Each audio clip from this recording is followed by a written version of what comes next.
Welcome, I'm your host, Locum23. You're joining me for It Lives in the Woods, Chapter 2, Diamond Edition, 10 years ago. Now playing as Sarah, autumn's sun sifts through the trees as you follow your best friend deep into the woods. Jane, where are we going? Our mom's gonna kill us if she finds out we went this far by ourselves. I know, but you've gotta see it. Just a little further. Jane leads you to the edge of a clearing, pointing to a crumbling stone building on the other side. Whoa, what is this place? Don't know, but watch this. Jane scoops up a pebble and tosses it at the house and sails straight over the threshold, then stops in midair. No way. Pebble hangs in the air for a moment, then drops straight down. That is so awesome. Let me try. Pick up your own pebble and chuck it at the doorway. It hits the same invisible barrier, dropping to the ground. Cool. I wonder what's inside. Inside? We can't go inside. How come? It's not like anyone lives around here. Look, there's holes in the roof. What if you're wrong? What if we get in trouble? What if something bad happens? Look at Jane, who stands with her hands balled into tight fists, her lower lip trembling. Hey, you got your birthday present with you, right? Sniffling, Jane nods, reaching under her collar to pull out an old whistle hanging from a necklace chain. Good. Remember what I said when I gave it to you? That if I get scared, I should blow on the whistle and you'll come and protect me. Jane raises the whistle to her lips. She blows a high trill that rises and falls as it echoes through the clearing. You're my best friend, Jane.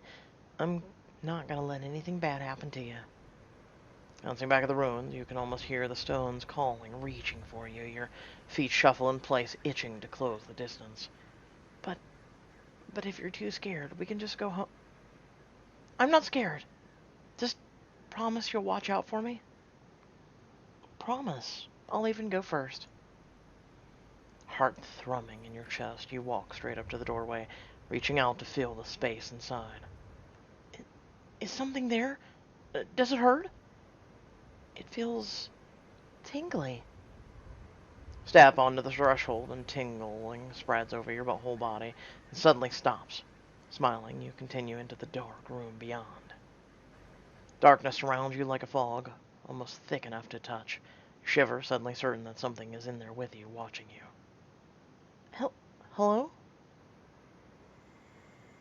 Your words echo strangely in the hollow space, and the voice that returns is not entirely your own. Hello. Is someone there? What's your name? Leaves at your feet below a side, revealing a patch of smooth gray stone. And as you watch,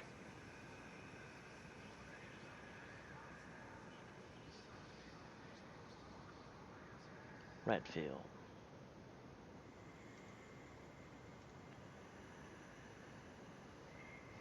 Renfield. Sounds, cute. Old. I wanna go with old. Like a snooty old butler. Nice to meet you, Mr. Rat. I'm Sarah. Sarah. Her eyes slowly adjust to the dark room, squinting. You see what looks like stairs in the far corner, disappearing into the jagged hole in the floor. Sarah? Is it safe? Who are you talking to? Hang on a second. I think there's something... Wind suddenly howls up through the hole in the floor, knocking you off your feet. Ah! Wind reverses direction, dragging you towards the abyss. You dig your fingers into the crack of the floor, just barely resisting. Sarah? Jane. Run. Help me. Run. Through the door, you see Jane turn and try to run, but the wind howls after her, snatching her up before she makes it 3 steps. Jane slides past you, scrambling for the purchase on the uneven floor. Jane! Jane's necklace chain breaks with a sharp snap, and the whistle vanishes down the hole in the floor. Sarah, I can't hold on. I'm slipping. Jane starts to cry, and suddenly your fear, ignites into anger. Furious, you scream into the howling darkness. Stop it, Mr. Red! Stop it right now, or else! Or else my friends are gonna come and burn your stupid house down! And just like that, the wind dies and the house falls still. Cautiously, you pick yourself up. Jane sobs quietly a few feet away, still clinging tightly to the floor. Jane, come on. Let's get out of here. My whistle. It took my whistle. I know, but we gotta go before it changes its mind and takes us too. Nodding, Jane lets you pull her up, and the two of you sprint out the front door. At the edge of the clearing, you can't resist looking back one more time. The ruins sit still and quiet, showing no signs of life. Sarah, come on. I'm coming. You turn away, hurrying after Jane behind you. A soft whistle rises and falls that echoes through the clearing. Hope you're all having a wonderful, spookalicious day. What are you afraid of? All day after the pep rally, your mind races with thoughts of Dan, Jane, and him. If Renfield is really back, then Dan is in danger, and we have to help him. Now, if you all turn to page 102 in your textbooks, as your English teacher turns away to write on the board, you open a group text on your phone. This is Sarah. We need to talk. Hey, Sarah. Yo. Sup? The hell? How did you get my number? Face space. Wow, creeper much? Sarah, what'd you want to talk about? The pep rally. And don't pretend you don't know what I mean. Why do you need to put that in parentheses? I just still noticed. Where you want to meet? By the fountain. After school. Can't. I got practice until 6. Same. Meet after? Guys, this is serious. I can't ditch. I can't just ditch. We have a game coming up. Fine. We meet at 6. KK. Oh, hey. I forgot. I think you forgot to add Lucas to this text. Crap, you're right. Hang on. Let me... Or you can finish your text, your phone dies. What the hell? Sarah, nice of you to volunteer. Since you're so obviously paying attention, perhaps you'll know the answer to my question. When did the last witch trial take place in the United States? 1840? Question mark? Classmates start to snicker as Mr. Cooper stares you down. Lucas catches your eyes from a few rows up. He winks at you, then opens his hand from under the desk. From your angle, you can make out 4 digits written across his palm. 1878? Mr. Cooper raises an eyebrow. Well, you certainly kept us in suspense, Sarah, but you are correct. 1878. Think about that, everyone. It's not very long ago, just 75 years before the Crucible, which we'll be reading this semester. In literature, as in life, the past is always creeping up on us, just behind us. The bell rings. And so is the end of school. Class dismissed. All around you, students begin to pack up their things. You make your way towards Lucas. And Mr. Cooper beats you there.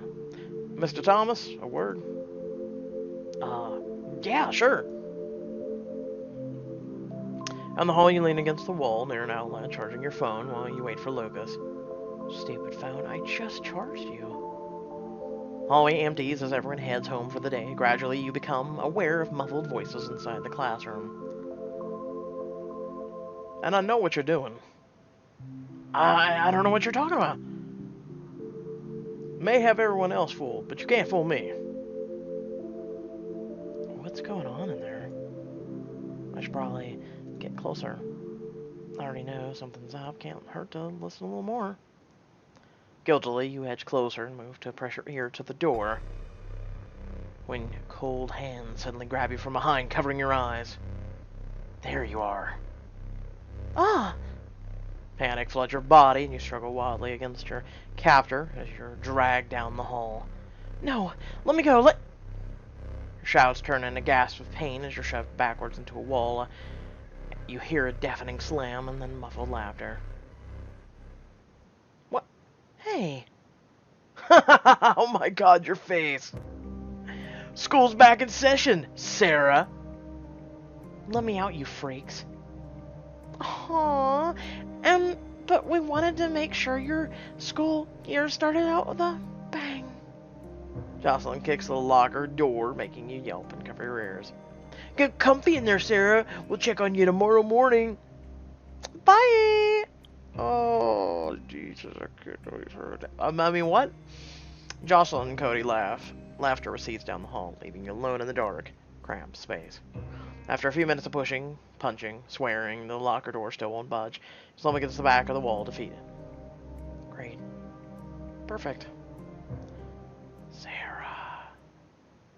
What now? You guys think you have some more fun ways to torture me? More fun. Get lost, Cody. I'm not scared of you. Bang! The whole locker shakes, and the shadows all around you seem to thicken, growing colder, closing in. I'm not scared. I'm not scared. I'm not scared. What? I'm not scared. Spin around to find Jane staring up at you, her hands balled in a fist behind her. The ruins loom against a backdrop of twisted trees. Jane, we have to leave. Try to reach for her, but your body stays frozen in place. Night creeps over the woods as you struggle against her invisible prison. Jane watches you with huge, sad eyes as darkness bleeds from the doors and the windows of the stone house, shadowy tendrils reaching out for her. Promise me you'll watch out for me? Jane, I didn't know what would happen. Darkness finally grabs hold of Jane, snatching her back towards the room. Sarah! Jane screams as the darkness swallows her, and then the shadow explodes outward, a black hurricane howling towards you. No, please, I'm sorry. Locker door springs open and you fall face first on the floor, gasping frantically for air. Slowly you realize that someone's kneeling over you. You can be my hero, baby. My hero. Sir Lucas at your service. Lucas helps you to your feet, letting you lean on him until your legs stop shaking. How'd you get the door open? I've been telling the school for years that we need to replace these old lockers. Anyone can open them if they know the trick. Guess it's a good thing they never took my advice, huh? Yeah. Lucky me. Lucas glances at his watch and heaves a weary sigh. Late to something? Just a lot to do as always. Did you want to report this incident? I can take you by the office if you like. I doubt that'd do any good, but there's actually something else I need to talk to you about. Oh, can we walk and talk? I've got things to take care of before I head out. You nod, and the two of you set off at a brisk pace. It's about what happened at the pep rally. Oh, the blackout? Don't worry, I found a maintenance report. Can't have the lights going out during a basketball game. And the voice?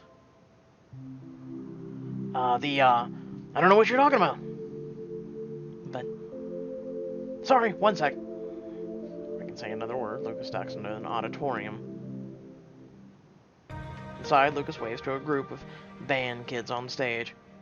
Sounding great, guys. Just make sure you're done in here by the 3:45, okay? Drama club needs time to set up. Lucas, listen to me. Dan's in danger. Mr. Red is back. Dan is in danger. Dan who? Pierce? I haven't talked to that guy in years.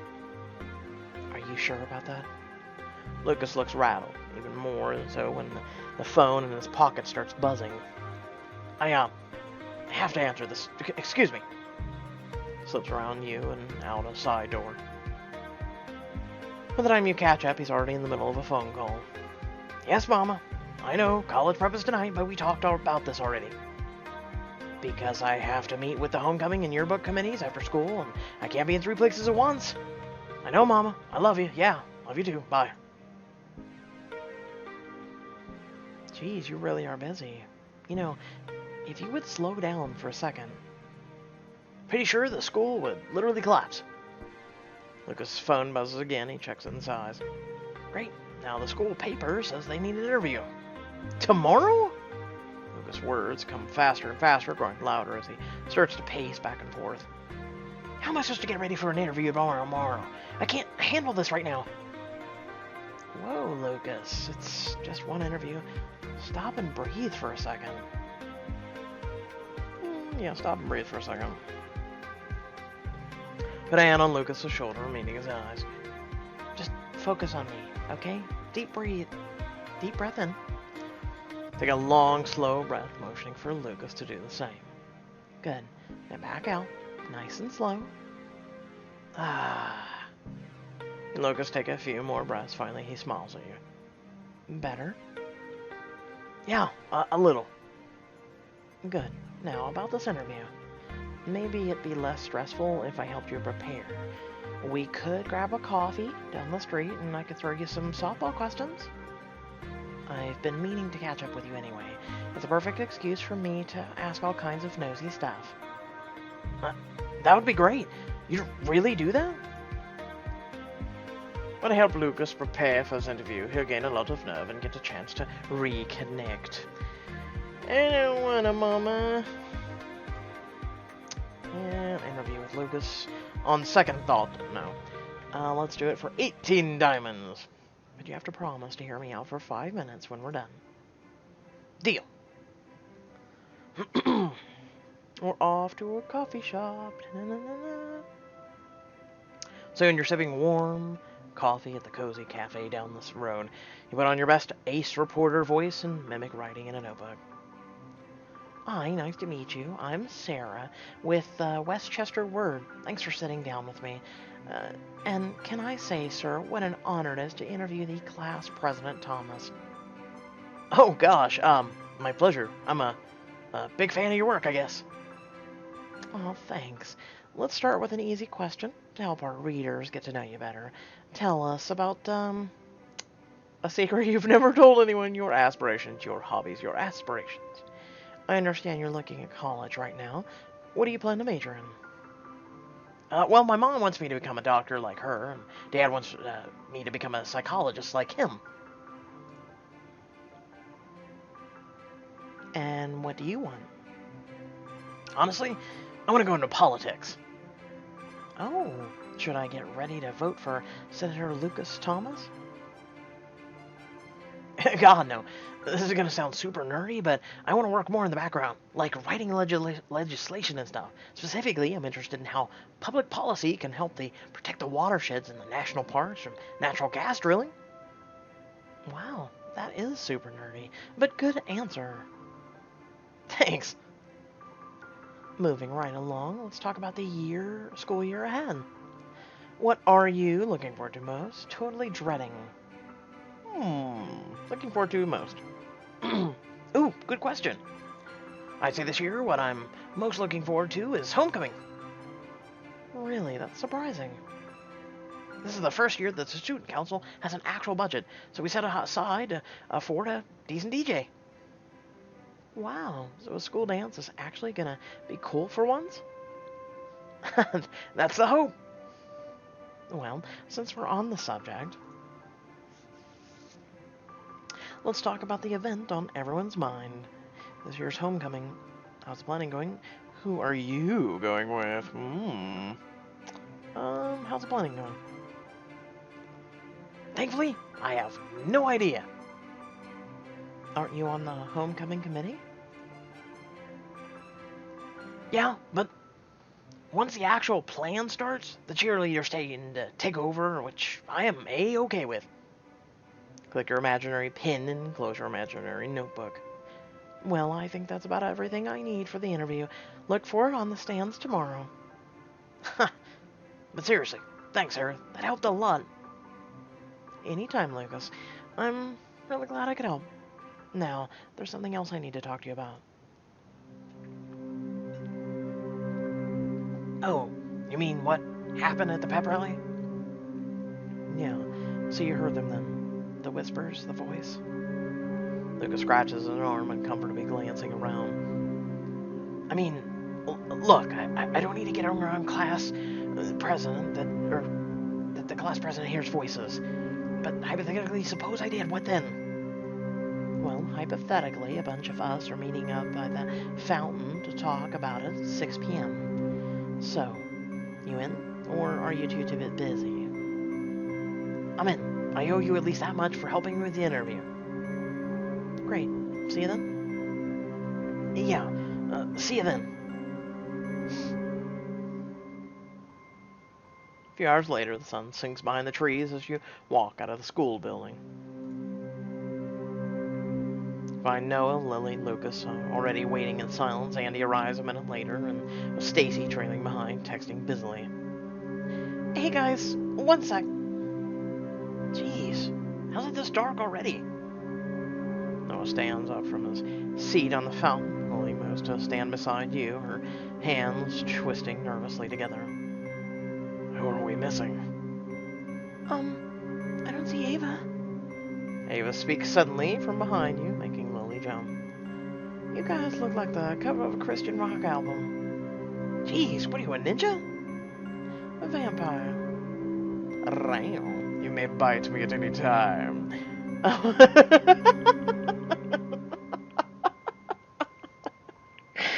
damn it.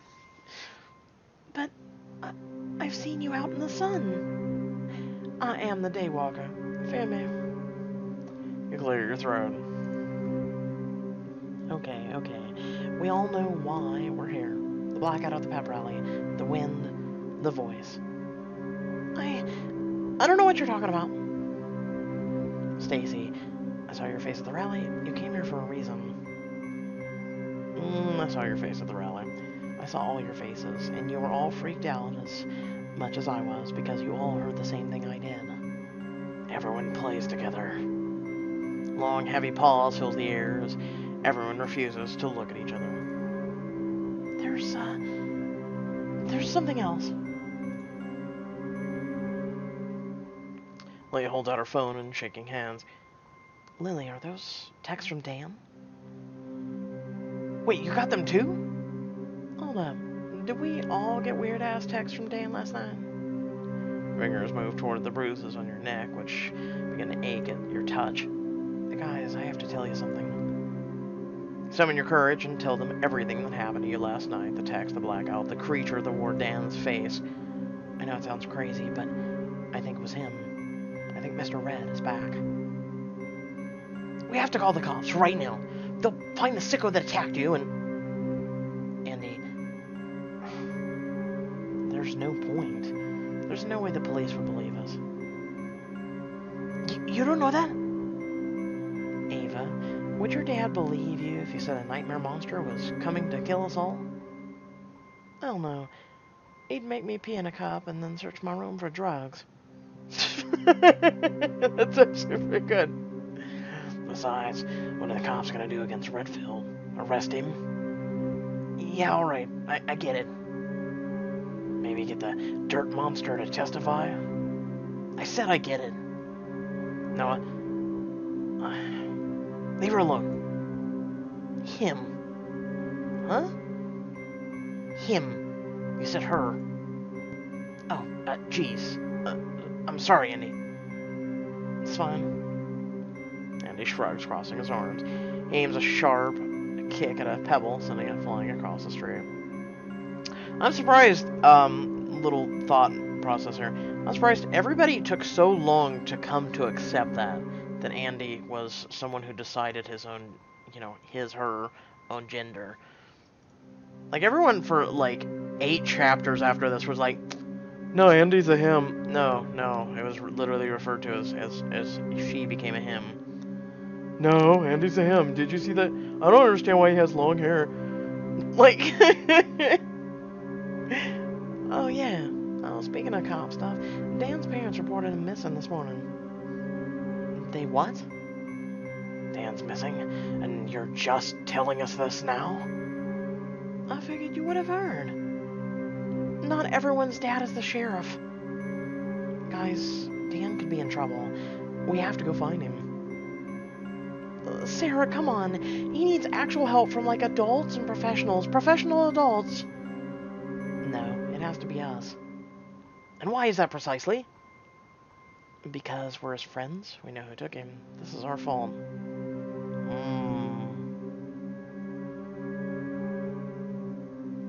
I'm gonna go with we know who took him. Right, his imaginary friend from when he was, like, 8 years old? Mr. Red wasn't Dan's friend. And you know damn well he was an imaginary. I know nobody wants to dredge this stuff back up, but it happened. We all remember Mr. Red, and we all saw what he did to Jane. We didn't let him do the same thing. We can't let him do the same thing to Dan. No one did anything to Jane, Sarah. It was a freak accident. Okay, freak accident. That's bull, and you know it. All I know is that we were a bunch of dumb kids who shouldn't have been playing in the woods by ourselves. Look, let's all calm down for a second and consider the facts. Everything that happened at the rally could have been explained by some faulty wiring. As for Dan, what exactly are you proposing we do? Isn't it obvious? We have to stop this. We have to go find Dan and figure out what he did so we can undo it. We have to go. Into the woods?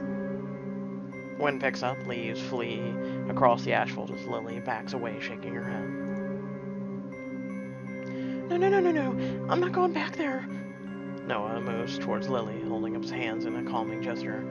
Lily, I know you're scared, but if we want this to stop, we have to. And he blocks Noah's path, placing a gentle but firm hand on his chest. Back off, man. Lily doesn't have to do anything. She doesn't want to. Are you serious right now? Somewhere, a heavy door slams open as one of your group tenses like animals caught in a predator stare. 3 cheerleaders around the corner of the gym, chatting happily as they pass. They vanish into the school, and you start to breathe again. Noah, maybe you have the time to go running around the woods chasing boogeymen, but some of us have real problems. Getting kidnapped by some shadow monster? Nightmare, dude? Seems like a pretty real problem. Guys, we need everyone's help. I'm sorry, I can't get involved with this. Why? Because it might mess up your standing with the popular kids? No, because if Dan's being kidnapped by some crazy guy, a bunch of us stumbling around in the woods, it doesn't help. And what if it's not the some guy? What if there's actually something supernatural going on? Then we should stay far, far away from it. So you're just gonna close your eyes, pretend nothing's happening, just like you did when my sister died? Noah? No, I've heard enough of this. Renfield killed Jane right in front of us, and all of you shrugged it off like nothing happened. Hey, no one shrugged it off anything. The hell you didn't. Class president, cheerleader, basketball jock. You all seem to be doing just fine. The second Jane was in the ground, you were all happy to move on with your lives, and you're pulling the same stunt with Dan.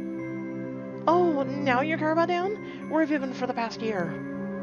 Where were you when Dan got totally wasted at winter formal? Where were you when he was having breakdowns after every football game? Where the hell were you, Noah? Where were any of you? I didn't know Dan was having that much trouble. Why didn't he say anything? Because apparently, when you're a big, strong football star, you're not allowed to have feelings. You're also not allowed to have feelings when you're male, period, but we could have helped. I could have helped. Well, now it's too late. Stacy turns away and storms off without another word. Lily looks down to the ground, holding her textbooks in a shaking, white-knuckled grip. Lily. I'm sorry, but I can't go back there. I just can't. Lily turns, hurrying back towards the school. Noah turns to Lucas with an accusing frown. I guess you're gonna bail too, Captain America? Look, even if I did believe all of this, I just don't have the time. What, do you got a pedicure at, like, what, 8 p.m.? It's a little after 6, but I mean, I'm sure if you gotta get your hair done too. Lucas turns back and heads back towards the school. Fine, just bury your hands in the sand. This isn't gonna stop, you know. Noah, leave them alone. We don't need them. Leave them alone. If I hadn't seen that thing last night, I'd probably be in denial too. Turn to Ava, who's cleaning her fingernails. So what about you? Oh, a creepy dead woods ghost hunt is empathically my brand. I'm in. Me too. I don't know about this ghost crap, but Dan's a good guy. He needs us. So, when are we going? Friday? What? No. We have to go tonight. I can't.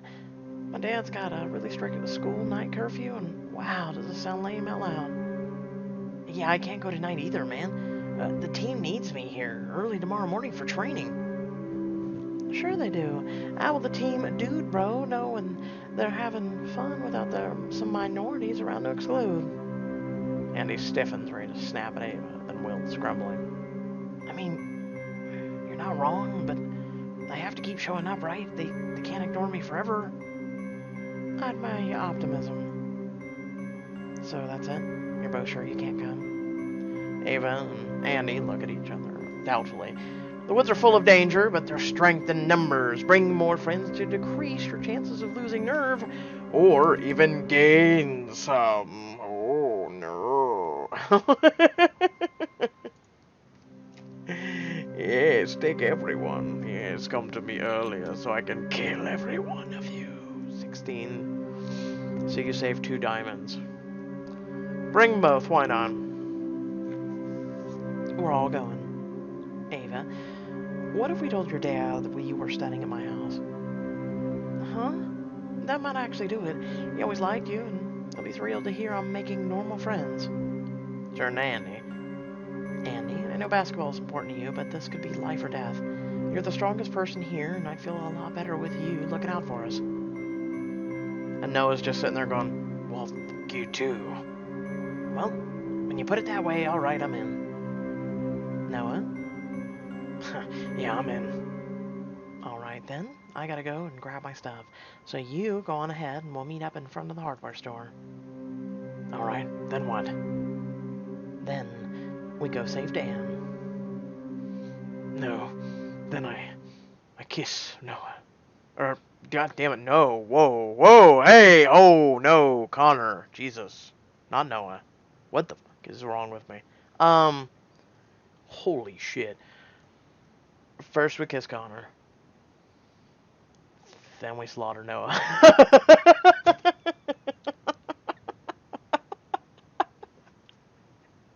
If only that was an option. I come from the future.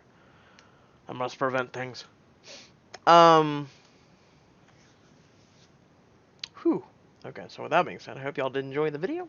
Let me know in the comment section below if you did. Let me know some things like, for instance, your love interest. I asked that during Chapter 1, but you never know if maybe people missed out or whatnot. Let me know who you think I should end up with, or who is the top pick. How about that? And also, head down description below. There's links to our social media, links to our Discord, and a few links to support me and my content. It's greatly appreciated and helps to pump out these diamond editions, among other content. And without further ado, thank you all for watching. I love your beautiful faces, and I'll catch you all later. Peace.